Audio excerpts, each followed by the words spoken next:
Comment l'Académie Goncourt s'y prend-elle pour escroquer près de 400 000 personnes tous les ans? Quand tu penses au prix Goncourt, tu imagines quelques gentils critiques littéraires qui étudient bien consciencieusement les livres de l'année pour te sélectionner le meilleur. Et une fois que c'est fait, te l'indiquer avec un beau petit bandeau rouge, prix Goncourt. De sorte à ce que tu puisses facilement te repérer, gagner du temps et l'acheter en toute confiance. En somme, tu pourrais croire comme la plupart des gens que l'Académie Goncourt est là pour t'aider, qu'elle te veut du bien. Et si tu crois ça, tu te trompes. Car aujourd'hui, acheter le prix Goncourt devient un acte déconnant. En réalité, je me demande comment ça se fait que ce prix existe encore et n'a pas été interdit, car illégal. Parce que sous ces airs de comité bien poli, vertueux, se cachent des vérités inacceptables. L'Académie Goncourt, c'est en fait une organisation sauvage au comportement tellement aberrant de corruption, de manipulation, que je ne comprends même pas comment ça se fait que les écrivains continuent d'accepter ce prix. Mais que les écrivains eux aussi soient véreux. En vérité, c'est pas ce que je trouve le plus préoccupant. Le pire dans l'affaire, c'est que le dindon de la farce, c'est le lecteur. C'est lui qui permet à cette mascarade de se perpétuer. Alors dans cette vidéo, ça sera raide, mais ça vaut le coup, je vais faire le point sur des vérités que tu ne pourras plus ignorer. Pourquoi le prix Goncourt est un scandale? Pourquoi il sert à manipuler le lecteur? Et surtout, face à cette malveillance, comment est-ce que tu peux t'en protéger?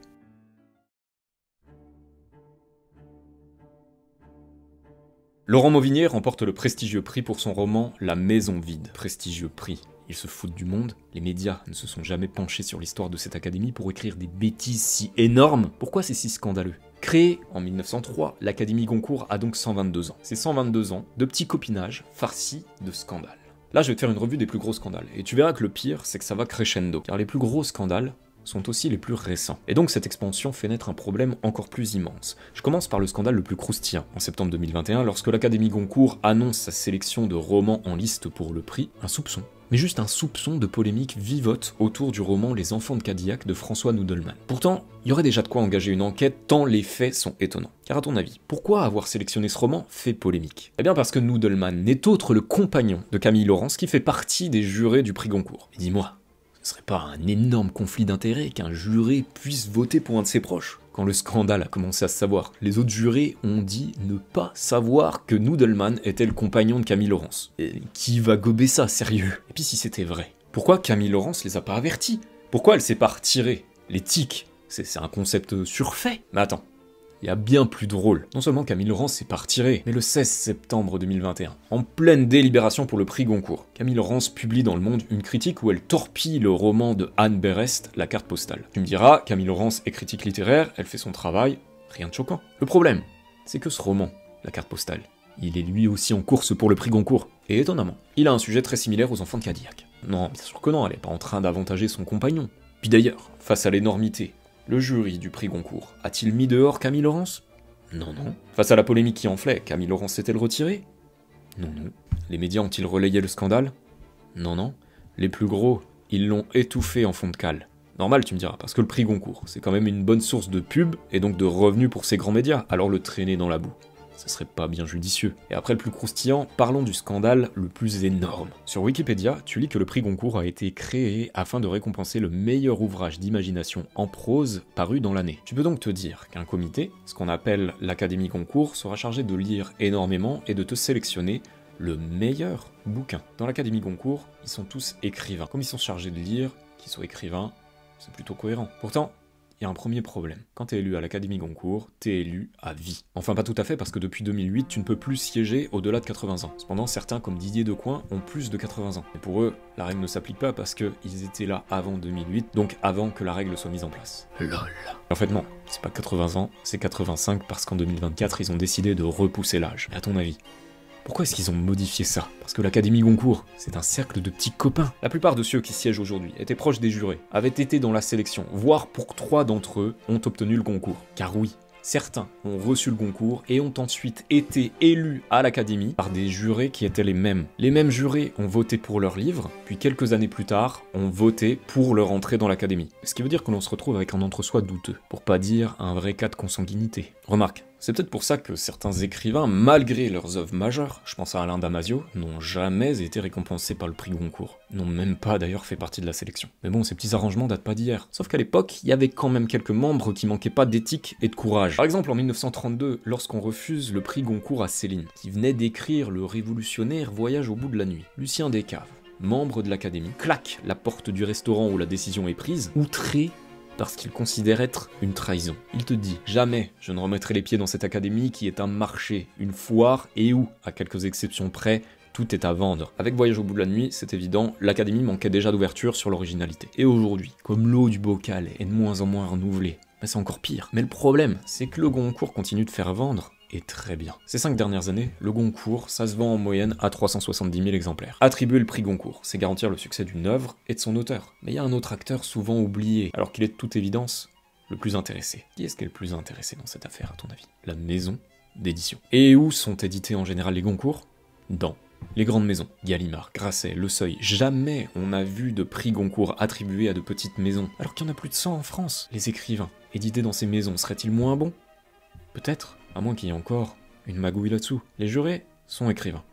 Mais eux, chez qui sont-ils édités? Grasset, Albin Michel, Gallimard. En fait, ils sont 6 sur 10 à être chez Gallimard. Alors quand tu t'appelles Didier Decoing, édité chez Gallimard, tu dois élire un roman qui rapportera des millions à ta maison d'édition. Y a pas un conflit d'intérêts? On s'arrête pas là, l'académie, elle est tellement sclérosée que ça devient facile de faire un portrait robot de celui qu'aura le Goncourt. Regarde ce petit portrait, imaginé pour 2025. Hélas, ils ont tapé juste. Le Goncourt, t'as plus de chances de l'avoir si t'es un homme blanc, français, entre 40 et 60 ans, et bien sûr, publié dans une grande maison d'édition. Mais vois-tu, si tout le monde était gagnant malgré les magouilles et les maisons d'édition qui s'empiffrent, ce serait presque acceptable. Le problème, c'est que les écrivains, eux, se retrouvent jugés par une mafia. Un prix qui n'a plus de sens est attribué et finit par discréditer la littérature tout entière. Alors je pense que les plus honnêtes de ces écrivains ont fait leur deuil et ne comptent plus sur ce prix. En revanche, qui est-ce qui continue d'être exploité par cette clique aux intentions glauques? C'est le lecteur.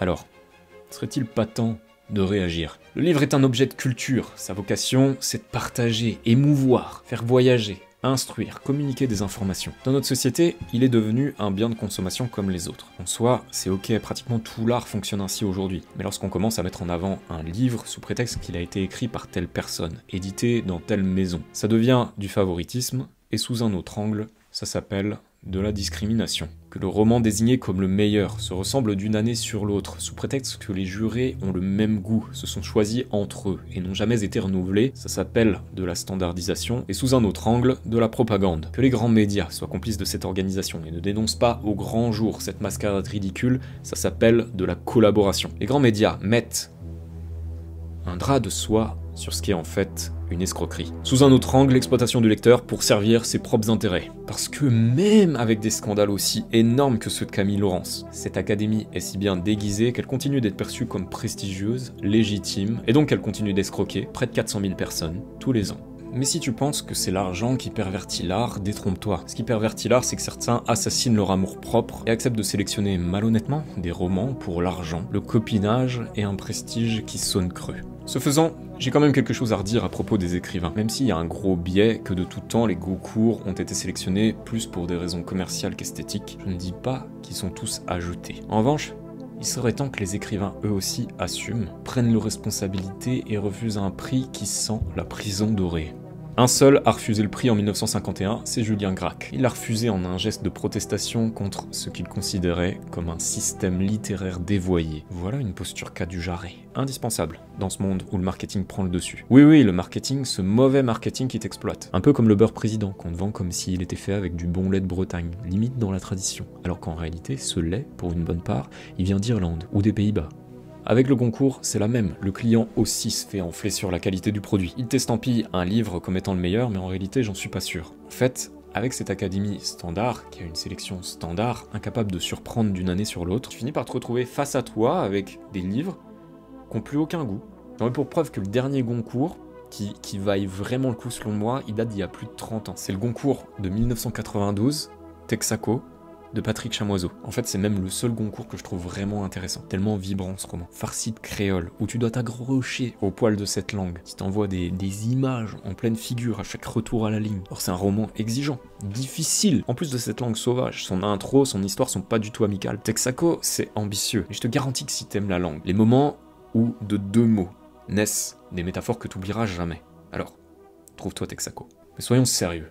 Le Goncourt, c'est aujourd'hui la masse. Mettre en avant un roman qui va péter dans 80% des mains des lecteurs. Parce que l'intrigue n'est pas posée dès la première ligne, parce qu'il y a beaucoup de créoles et donc que tu comprends pas tout, c'est un risque énorme. L'enjeu du concours, c'est mettre un livre dans la main de 400 000 personnes. Alors évidemment que ça sera plus facile à réaliser si ce roman peut plaire au plus grand nombre. Et alors comment tu plais au plus grand nombre? En étant accessible. Comment es-tu accessible?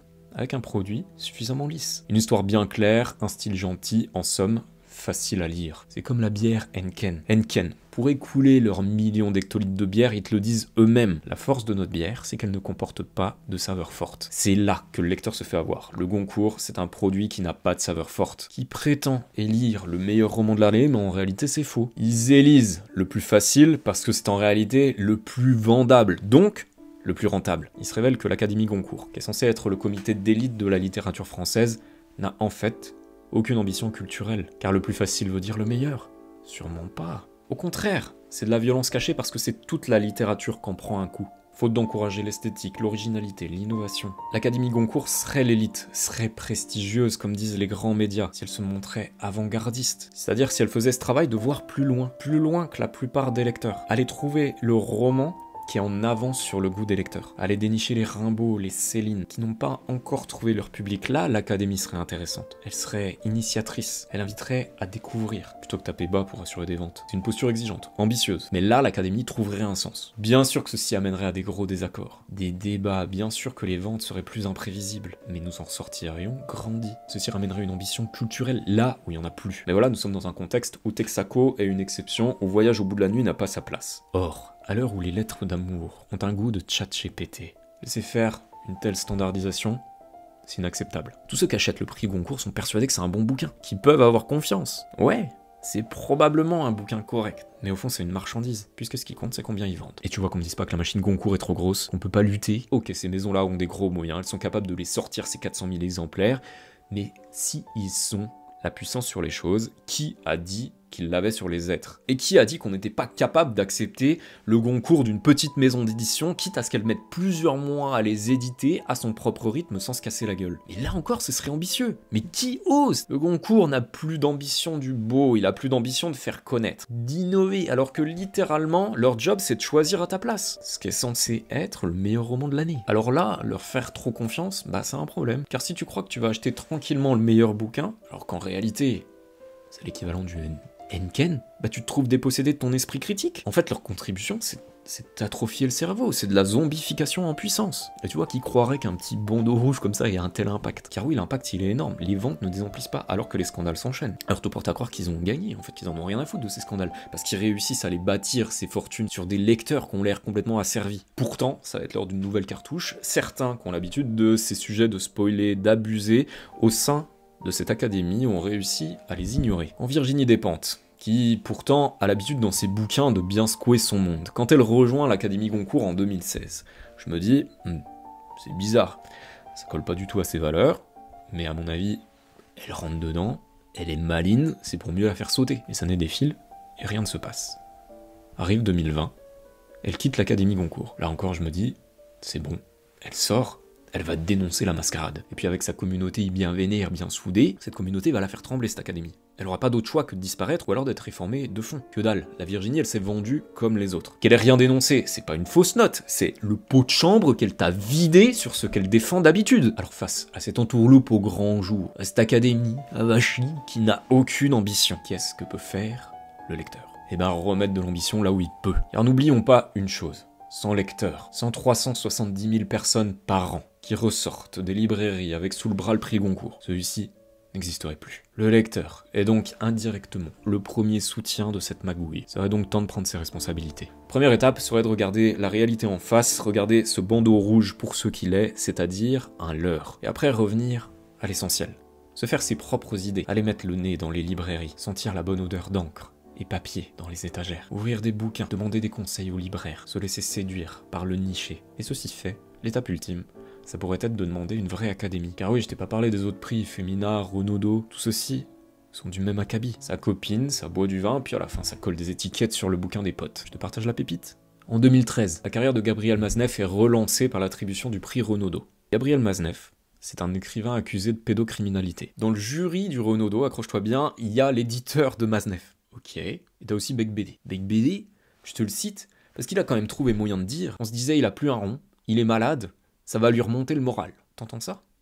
Et ça se voit encore. Qui peut faire confiance à de pareils prix attribués par de pareils types? Mais c'est d'une négligence, mais qu'est-ce qu'on attend, tu vois, pour virer ça? Tu vois, juste décider en tant que lecteur de pas encourager ça, c'est déjà reprendre en main sa souveraineté, c'est déjà remettre la couronne. Décider d'explorer ses goûts, profiter des auteurs plus nichés, pour encourager l'originalité, l'innovation, la beauté. Voilà un acte de panache, versus un monde comme le Goncourt qu'en manque cruellement. Même si dans ce que je viens d'évoquer là, tu vois, bien sûr, il y a des questions de goût, notamment dans les œuvres que je viens de mentionner. Franchement, j'ai pas envie de me prendre la tête là-dessus.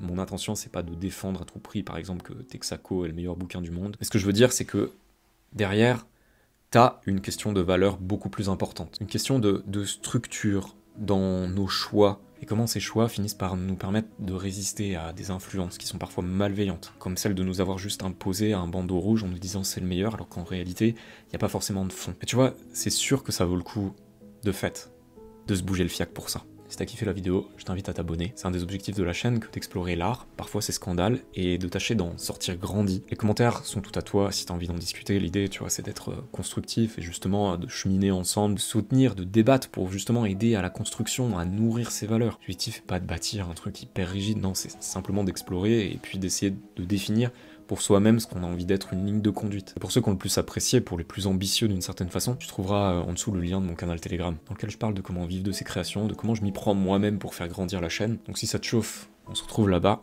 Je te dis à bientôt. Ciao.